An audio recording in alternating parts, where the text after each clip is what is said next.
Well, welcome everybody. Thank you so much for joining Denver Urban Gardens on our OG tour. This is one of the best ones. This is our original gardens.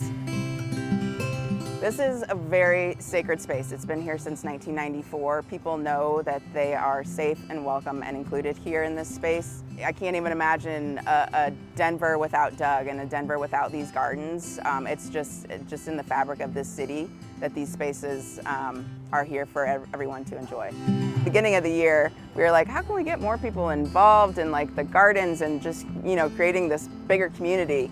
Let's do garden strolls. So this is our second one, so thanks for joining us. We're at the Troy Chavez Memorial Peace Garden here at 38th and Shoshone in North Denver. We're visiting the OGs, our original gardens. So we'll be visiting this Troy Chavez Memorial Peace Garden, and we'll end at Pecos, where it all started. This garden was built in 1994, designed in memory of Troy Chavez, who was killed in gang violence during the summer of violence here in Denver. And so we worked with Anna Chavez, Troy's mother, to really design this space as a sacred space, a safe place for anybody to be in here. This is a place where weapons are put down, and we're taking care of the earth here. So it was designed with Aztec art. You can see behind me, Mother Earth is holding its children. Makes me cry.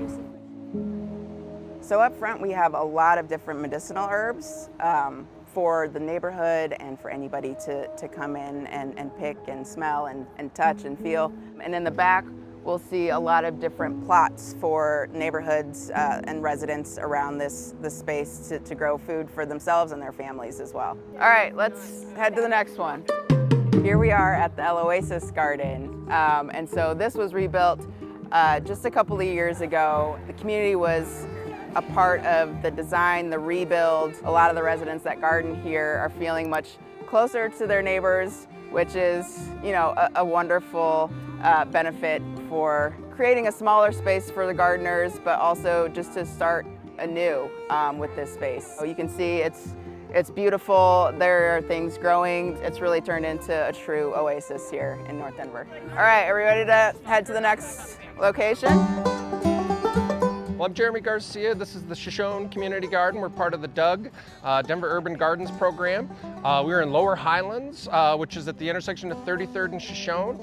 And we've got about 30 gardeners here. I get to be a part of this community and also share my expertise in managing the space. Everybody lives in the neighborhood, and it's a great way to build the community and get outdoors and kind of meet your neighbors. My name is Taylor, and welcome to my plot. I have growing here corn, beans, squash, carrots, lots of different flowers such as dahlias. I have so much. These are my plots. I grow a lot of peppers and tomatoes. I love to cook, so by mid-August or late July, early August, we're harvesting and get to take everything home and throw it in the pans and, make dinner, so it's awesome. Come on over. So we're sitting here in the Pecos Community Garden, which is on the north side of Denver. Some people know it as Highlands, but growing up here we called it the north side. My mom is Marty Roberts. So every time we water, we set up the 7 hoses. Marty is the one who was one of the first original people to start D.U.G via the Pecos Community Garden. And this is one of the original, they call it the OG D.U.G Garden. It started out as a garden behind the nearby church, St. Patrick's Church. And then they found out, hey, there's actually space a block down that the Archdiocese was willing to sell them that was sitting open.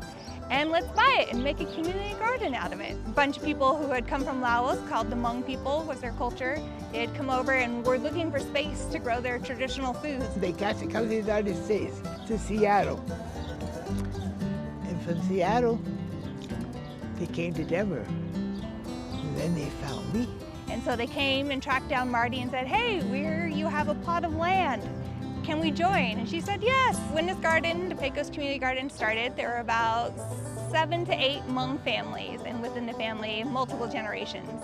But the sad thing over time is as generations integrated into our society, they lost their desire to garden. We still have 2 or 3 families left, but it's the older generation. But it's definitely not as popular with the younger generation, unfortunately. So now it's trying to figure out how do we get younger people involved and get more younger people gardening. Let's make gardening cool again, I guess. Marty, starting this plot, was really trying to develop a place for people in the neighborhood to grow their own food and have food access and have fresh food. Do the right thing, Spike Lee. Do the right thing and protect this as forever garden. And then with me, continuing her legacy, continuing to maintain green space in a ever urbanizing, crowding neighborhood, and trying to maintain a space where people can be in touch with the earth and grow their own food and be curious about nature and learn about the environment and develop friendship with their neighbors and develop community and develop relationships. Take care of Mother Earth. Okay, you go back.